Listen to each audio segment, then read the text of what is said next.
কি একটা অবস্থা ভাই, নিজের পছন্দ মতো কিছু খাওয়া যাবে না, কিছু করা যাবে না। এই কথা চিন্তা করলে জীবনটা আমার তো একদম বেদনা হয়ে যায়। কি আর করার, রোগ যখন বাঁধাইছি চিকিৎসা তো নিতেই হবে, আর চিকিৎসা নিতে হলে তো ডাক্তারের কথা শুনতেই হবে। আসসালামু আলাইকুম, কি অবস্থা সবার? সবাই কেমন আছেন? আমি ভালো নেই, তারপরেও আলহামদুলিল্লাহ। মনের মধ্যে অনেক কষ্ট।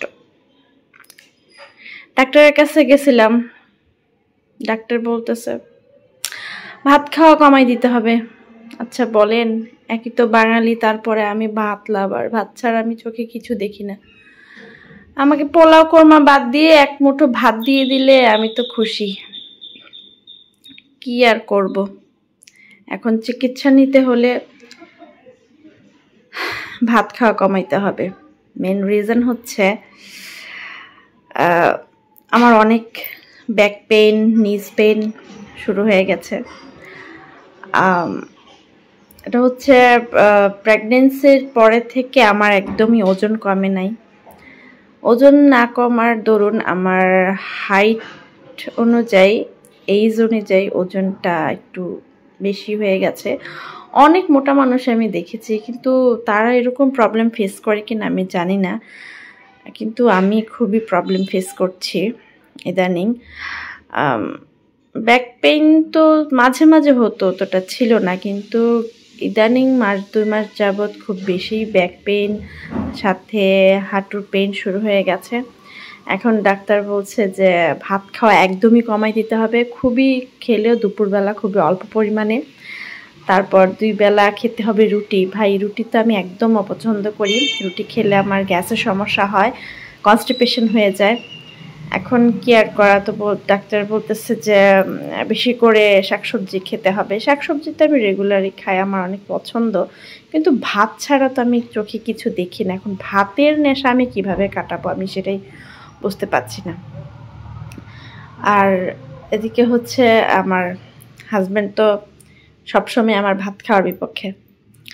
আমি কেন ভাত খাই, কারণ সে সে তার খাওয়ার খুবই অল্প পরিমাণে, আমি অল্প পরিমাণে খেলেও আমার ভাতের প্রতি নেশাটা একটু বেশি।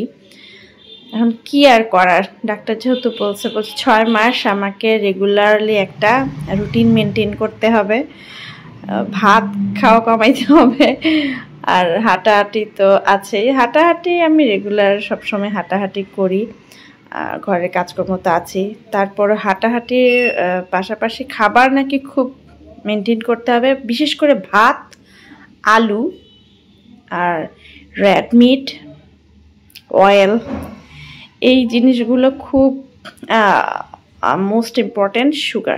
সুগার আমি এমনিতে অনেক কম খাই, তারপরেও নাকি খুবই নজরদারিতে রাখতে হবে, লাইফস্টাইল চেঞ্জ করতে হবে, তাড়াতাড়ি ঘুমাতে হবে, তাড়াতাড়ি উঠতে হবে।